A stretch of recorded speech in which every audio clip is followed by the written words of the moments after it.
Hello friends, मैं प्रशांत महेश्वरी आपका welcome करता हूं। तो अभी आपने देखा कि हमने एसआई और सीआई के अब तक हम 4 लेक्चर जो हैं अपलोड कर चुके हैं। अब उसी सीरीज़ को हम आगे कंटिन्यू करते हैं और आज हम कर रहे हैं लेक्चर नंबर 5। तो देखिएगा, एसआई एंड सीआई के क्वेश्चंस, एक तो होता है डिटेल मेथड, जो आपने फॉर्मूले से पहले पढ़ रखे हैं, उनकी हेल्प से सॉल्व करें। A equals to P into 1+r/100 उसका भी यूज़ हम कुछ क्वेश्चंस में करते हैं, हमेशा नहीं करते। और फिर दूसरा जो मेथड हमने ट्री मेथड सीखा था, उस ट्री मेथड की हेल्प से हम क्वेश्चंस को सॉल्व करते हैं। तो उसी क्वेश्चन को हम आगे बढ़ा रहे हैं, कुछ उसमें नए क्वेश्चन हम देख रहे हैं आज। तो फॉर एग्जाम्पल एक क्वेश्चन हमने लिया कि एसआई और सीआई, एसआई दे रखा है 800 रुपीज़, सीआई दे रखा है 820। ये 2 साल का उसमें आपको डेटा दिया है। वो पूछ रहा है क्या तो प्रिंसिपल और क्या रेट परसेंट है, अगर इस तरीके के आपके पास डेटा अवेलेबल है। तो देखिएगा, सिंपल सी बात है कि let's suppose this is principal.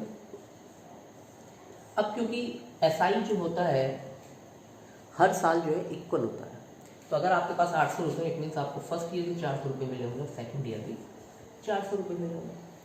और जब हम 2 साल का एक चार्ट बनाते हैं तो यहाँ पर क्या होता है कि फर्स्ट ईयर में आपको 400 मिले, सेकेंड ईयर में आपको इस प्रिंसिपल पे 400 रुपये मिल चुके हैं। अब आपको इस वाले 400 पे भी कुछ ना कुछ अमाउंट मिल रहा है। कितना मिल रहा है? वो 20 मिल रहा है। क्यों मिल रहा है 20? क्योंकि टोटल सीआई हमारा कितना है 820, 40, 40 और 20। आ रही बात समझ में?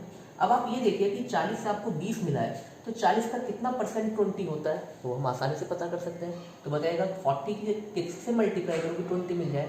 तो अगर मैं 5% इसका निकाल लूँ, 5% इंटू हटा देता हूँ यहाँ पे, तो अगर इसका 5% हम निकालें 400 का 5%, तो 400 का 5% कितना होता है? 20 होता है। ठीक है, तो इट मीन्स जो रेट ऑफ इंटरेस्ट है वो यहाँ से कंफर्म हो गया, दैट इज 5%। पहला टास्क आपका कंप्लीट।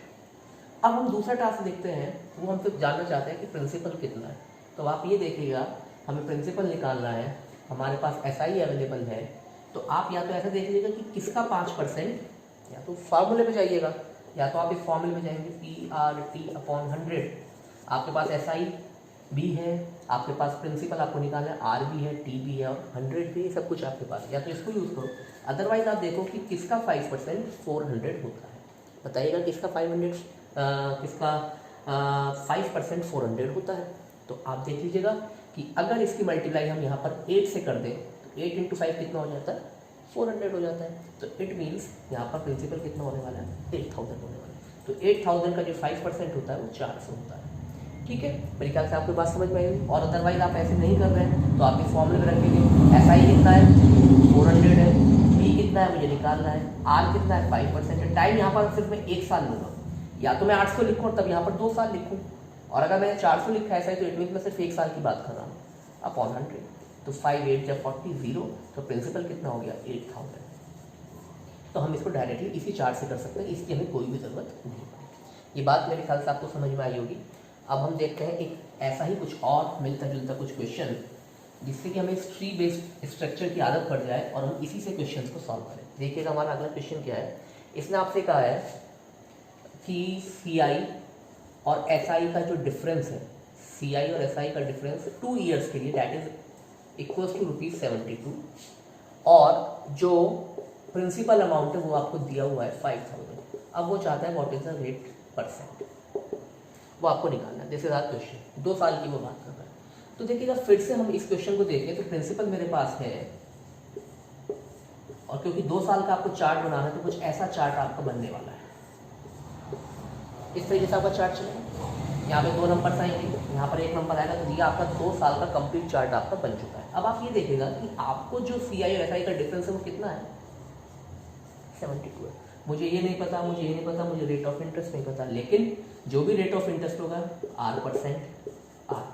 तो क्या होने वाला है? इसका R% निकालेंगे, फिर जो आएगा यहाँ पर, ये जो आएगा इसका फिर से R% निकालेंगे, वो किसके इक्वल होगा? 72 के। तो सिंपल हो गया मेरा question, 5000 into R% equals to 72।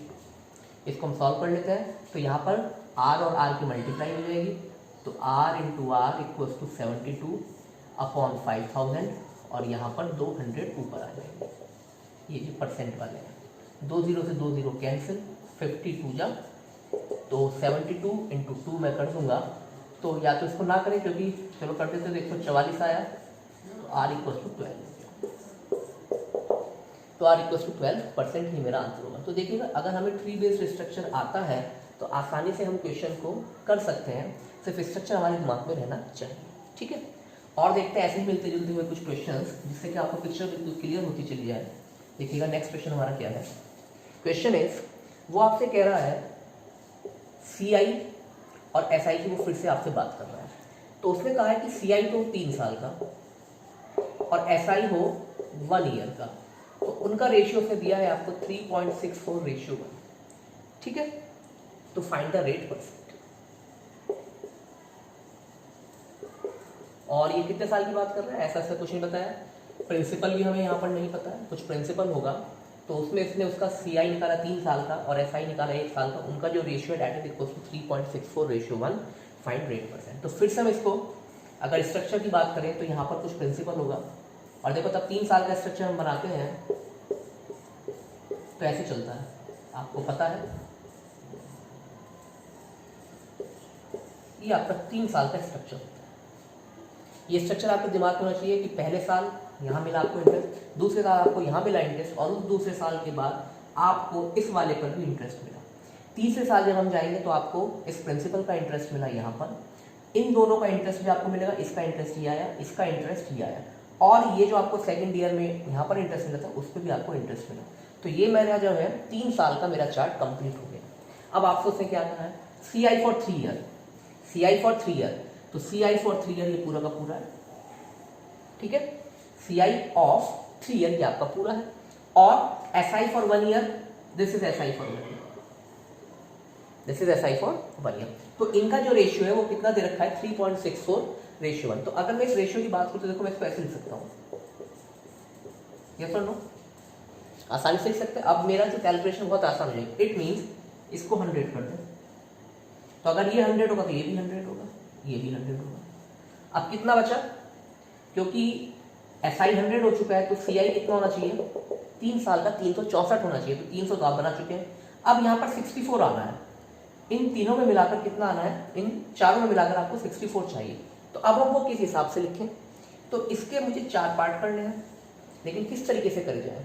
अगर मैं 16 16 16 लिख दूं तो वो तो सही नहीं होगा। ठीक है, और अगर मैं 20 20 20 लिख दूं और यहाँ पर फिर 4 लिख दूं तो क्या वो सही होगा, यस, 20 20 24।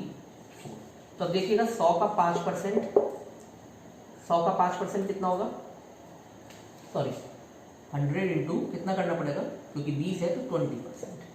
ठीक है, फिर इस 20 का 4 कितना होगा, 20%। तो 20 का 20% इक्वल टू 4, इसका 5वां हिस्सा ये कर दिया। तो आप देखें कि हमारा जो रेट ऑफ इंटरेस्ट है वो कितना हो जाएगा, 20। अगर आपको बात ऐसी समझ में नहीं आ रही तो आप सिंपल सा ऐसा करिएगा, क्योंकि ये हिट एंड ट्रायल का काम होगा। यहाँ पर आपको क्या चाहिए, यहाँ पर 64 चाहिए कुल मिलाकर, आपको क्या चाहिए 64। अब 64 के भाई पार्ट्स ऐसे हो सकते हैं, 4 × 16 इक्वल टू 64।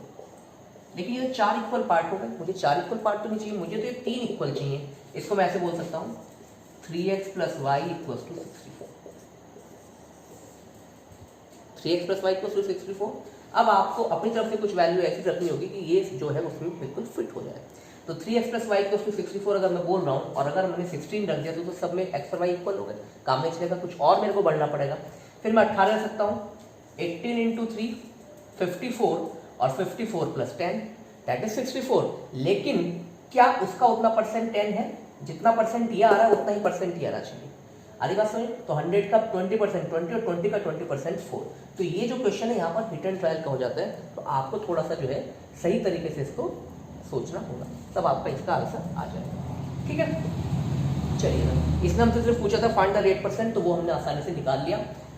ओके, अच्छा अगर वो इसमें आपसे लेट्स सपोज वो प्रिंसिपल पूछता तो पूछ सकता है, अब कोई दिक्कत नहीं है, मेरे पास सारा डेटा है। 364 मेरा CI था और SI कितना था, 300 हो गया SI 3 साल का, तो SI 1 साल का 100, टाइम हो गया 1 ईयर, रेट कितना हो गया, रेट हो गया 20%। तो क्या मैं प्रिंसिपल नहीं निकाल सकता हूँ, बिल्कुल निकाल सकता हूँ। तो प्रिंसिपल कितना हो जाएगा, यहाँ पर लिखा 100, यहाँ पर लिखा P, यहाँ पर लिखा R, यहाँ पर लिखा T अपॉन 100, तो कितना हो जाएगा ये 25 जा, तो P = 500। जबकि आपको यहाँ पे लिखने की कोई जरूरत नहीं, आप तो ये देखेंगे आपका रेट यहाँ पर कितना चल रहा था, ये आपका P बना हुआ था, ये आपका यहाँ पर 100 था और 20% रेट है। तो अब बताओ किसका 20% 100 होता है? 500 का 20% 100 होता है। तो हमें ऐसा क्वेश्चन हमने कर लिया है पहले भी। तो आपको ये ध्यान लगाना है कि क्वेश्चन किसी भी फॉर्म में आ सकता है, सिर्फ आपको जो है ट्री बेस्ड स्ट्रक्चर सही तरीके से बनाना आना चाहिए। और देखते हैं कुछ क्वेश्चंस जिससे कि हमें ये क्लियर हो जाए कि हमें इस पर कैसे वर्क करना है। ठीक है, देखिएगा क्वेश्चन और बहुत अच्छा क्वेश्चन है। इसने कहा है आपका CI और SI for 3 years, CI and SI for 3 years का जो डिफरेंस है,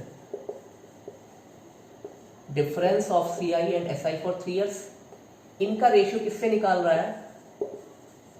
difference of CI and SI for 2 years is given to you, that is equals to 19:6। ये हमारा क्वेश्चन है। ठीक है, तो CI और SI का जो 3 साल का डिफरेंस है और CI और SI का जो 2 साल का डिफरेंस है वो किसके इक्वल है? उनका जो रेशियो है वो किसके इक्वल है? 19:6। तो वो पूछ रहा है आपसे रेट ऑफ इंटरेस्ट। ठीक है, तो देखिएगा प्रिंसिपल यहां पर होगा, इस तरीके से हमारा ये चार्ट बनेगा और ये बिल्कुल आपके दिमाग में हमेशा फिट रहना चाहिए। ये हमारा चार्ट बनेगा। ठीक है, और कुछ रह गया? यस, एक और रह जाता है। ठीक है, तो ये चार्ट आपके दिमाग में हमेशा रहना चाहिए। अब आप ये देखिएगा, उसने आपसे कहा है CI and SI for 3 years, तो CI and SI for 3 years that is this, और CI and SI for 2 years वो ये है। अच्छा, उससे डिफरेंस की बात करिए। Okay, difference of CI and SI for 2 years, तो इसको मैं सही करके लिख देता हूँ। अब आप ये देखिएगा, ये जो पूरा है ये डिनोट कर रहा है CI और SI के डिफरेंस फॉर 3 years को, और ये जो अकेली फिगर है ये डिनोट कर रही है CI और SI के डिफरेंस को फॉर 2 years। आपको इन दोनों का ही रेशियो दे रखा है। अब हम इसमें अगर कुछ नोट करें तो ये तीनों जो फिगर हैं ये एक सी होंगी और ये कुछ अलग होंगी। यस, ये तीनों तो हमेशा सेम आती है, हम चार्ट देख चुके हैं, और ये उससे अलग होती है। तो इसका मतलब ये है कि CI and SI for 3 years that is equal to 3A plus B and CI and SI difference for 2 years is A। इनका जो रेशियो है वो 19 रेशियो कितना है? 6। This is the question. पढ़ लो, अब इसको थोड़ा सॉल्व करेंगे। 6 3 18, ये 19A है, तो कितना बचेगा? सिर्फ A इक्वल टू 6B हो गया आपका। तो A ratio B equal to 1/6 ऐसे बोलते। अब आपसे क्या पूछा गया है वो देख लीजिएगा। आपसे पूछा गया है find the rate of interest. तो अब आप ये देखिएगा, तो अगर मैं इसको थोड़ा सा ऐसे लिख देता हूं, ऐसे लिखूं, A equals to 1/6 of B। ठीक है, तो इट मीन्स 1/6 है, और 1/6 क्या होता है? 16.66%। तो इट मीन्स आपका जो रेट ऑफ इंटरेस्ट है वो कितना होने वाला है? 16.66%। मेरे ख्याल से आपको बात बिल्कुल समझ में आ गई होगी। ठीक है, क्लियर है? तो 3A प्लस B 19 है, A इक्वल टू 6 है। इसको थोड़ा हमने सॉल्व करा तो हम आसानी से बता सकते हैं कि जो हमारा रेट ऑफ इंटरेस्ट है वो यहाँ पर कितना होने वाला है? 16.66% है। तो अगर ये चार्ट हमारे दिमाग में है तो क्वेश्चन हमारे लिए बहुत आसान हो जाता है। ठीक है, ओके, आगे बढ़ते हैं। ओके, अब वो आपसे कह रहा है, एक मिनट रुकिए। क्वेश्चन इज, आपने कुछ कोई उधार लिया जिसको हम बोलते हैं बोरो। ठीक है, तो ए मैन, इसमें लिखा हुआ है question, borrowed a sum of ₹3000। ठीक है, और किस रेट पे लिए उसने? 30% के रेट पर उसने लिए। ठीक है, और वो ये कह रहा है कि ये जो पर्सन है he pays back ₹1000, वो he pays back ₹1000 at the end of each year। वो पूछ रहा है तो what amount should the person pay to clear his dues, और इसको डेप्थ बोल सकते हैं, at the end of third year. निकाल से क्वेश्चन आपको समझ में आया होगा। एक पर्सन ने क्या करा, कितने रुपए उधार लिए, 3000 रुपए, और किस रेट पर लिए, 30% पर लिए। अब वो क्या कर रहा है, हर साल वो 1000 रुपए दे देता है, ठीक है। और यहाँ पर जो आपको कंपाउंड इंटरेस्ट है ये 30% कंपाउंड इंटरेस्ट, ठीक है। तो वो हर साल क्या करता है, 1000 रुपए जो है वापस कर देता है, ठीक है। तो 1000 रुपए अगर वो वापस कर रहा है तो इसका मतलब क्या हो जाएगा कि what amount should the person pay to clear his dues और debts at the end of third year. तो हर साल वो 1000 रुपए जमा कर रहा है। अगर वो ऐसा करे तो उसको आखिरी तीसरे साल में कितने रुपए देने होंगे कि जिससे कि उसका पूरा ड्यूज क्लियर हो जाए। तो देखिएगा इसको कैसे करेंगे हम। तो इसको हम ऐसे करेंगे कि लेट सपोज उसने कितना उधार लिया था, 3000 रुपये। तो किस रेट पर उसने लिया वो उधार, 30% के रेट पे। तो 3000 का 30% कितना होता है भाई, 900 रुपये होता है। तो इसका मतलब उस पर कितना उधार हो गया, 3900 रुपये उसे उस साल में देने थे। क्योंकि भाई अगर हम पहले साल की बात करें, 30% का रेट है, तो पहले साल उस पर कितना इंटरेस्ट लग गया भाई, 3900 रुपये उस पर लग गया। 900 रुपये इंटरेस्ट लगा तो उसको कितने रुपये अब उस पर देने बाकी रह गए, 3900 रुपये। लेकिन इसने क्या करा इस आदमी ने, इसने सिर्फ 1000 रुपये वापस दिए। तो अब इसके पास 2900 रुपये की उधारी अभी और बच रही है, ठीक है। अब हम सेकंड ईयर में आते हैं। तो सेकंड ईयर में भी उस पर 30% का रेट लगेगा, ठीक है। तो 29 इंटू 30 कितना होता है, 87 होता है, ठीक है। 29 इंटू 3 87, तो 870 रुपये उस पर क्या लगा, इंटरेस्ट लगा। तो कितने रुपये इससे उसको, 2900 रुपये उसको देने थे। लेकिन 2900 ये और 870 हो गया क्या उस पर इंटरेस्ट। तो उन दोनों को जोड़ लेते हैं तो 3770। और उसने क्या करा, फिर से 1000 रुपये दे दिए। तो अब उसकी उधारी कितनी रही, 2770 रुपये अब उधारी रही। अब आ जाते हैं तीसरे साल में। तो फिर से उस पर 30% का रेट लगेगा। तो 277 इंटू 3 करना है, तो इसकी मल्टीप्लाई कर लेते हैं। 3 7 जा 21 और 3 7 जा 21 और 2 23 और 3 2 जा 6 और 2 8, 831 रुपये उस पर टैक्स मतलब इंटरेस्ट लग गया। तो 2770 और 831 से दोनों को जोड़ देते हैं। तो 1 3 and 7 10 16 और 3। तो इसका मतलब ये कि इस तीसरे साल में उसको 3601 रुपये देने होंगे, 3601 रुपये देने होंगे, जिससे कि उसके डेब्ट्स क्लियर हो जाए, डेब्ट्स क्लियर। फिर से देख लेते हैं। एक आदमी ने 3000 रुपये उधार लिया, किस रेट पर लिया, 30% के हिसाब से उसने वो उधार लिया पैसा। और हर साल वो क्या करता था, हर साल के आखिर में वो 1000 रुपये वापस कर देता था। तो अगर वो इसी प्रोसेस को फॉलो कर रहा है कि हर साल वो 1000 रुपये वापस करता रहे, तो उसे तीसरे साल में कितने रुपए देने होंगे जिससे कि उसका डेब्ट क्लियर हो जाए। तो पहले साल 3000 रुपये, 30% का क्योंकि इंटरेस्ट लग रहा है, तो 3000 का 30% कितना, तो 900। तो उस पर कितनी देनदारी हो गई, अब उसको कितने रुपये वापस करने हैं, 3900, 3000 ये 900 रुपये। लेकिन उसने क्या करा, सिर्फ 1000 रुपये उसने वापस करे, इसको इसमें से माइनस करा। तो अब उस पर 2900 रुपये उधार के बचते हैं। तो 2900 रुपये पर अगले साल फिर से 30% का इंटरेस्ट लगेगा। तो 2900 का 30% होता है 870। तो 2900 ये और 870 इंटरेस्ट मिलकर कितना हो गया, 3770। लेकिन उसने क्या करा, फिर से 1000 रुपये वापस करें। तो अब कितने बचे उस पर, 2770। अब क्या होगा, थर्ड ईयर में फिर से उस पर 30% इंटरेस्ट लगेगा। तो 2770 का 30% होता है 831। और ये इसमें अगर ऐड करेंगे तो हो जाएगा 3601। तो first year, second year, third year. तो इट मीन्स थर्ड ईयर में उसको 3601 रुपीज़ देने होंगे, जिससे कि उसका पूरा का पूरा हिसाब क्लियर हो जाए। तो मेरे ख्याल से इतनी बातें आपको समझ में आई होंगी। तो इस वीडियो में हम फिलहाल इतना ही रखते हैं, और जब अगले लेक्चर में मिलेंगे तो एसआई और सीआई के कुछ और क्वेश्चंस लेकर आपके सामने आएंगे। और अगर आपने इस वीडियो से पहली वाली वीडियोस नहीं देखी, जो 4 वीडियोस और अपलोड हो चुकी हैं, तो आप उनको एक बार देख लीजिएगा, क्योंकि वहीं से आपका जो है बेसिक इसका क्लियर होगा, कैसे हमें क्वेश्चंस को सॉल्व करना चाहिए।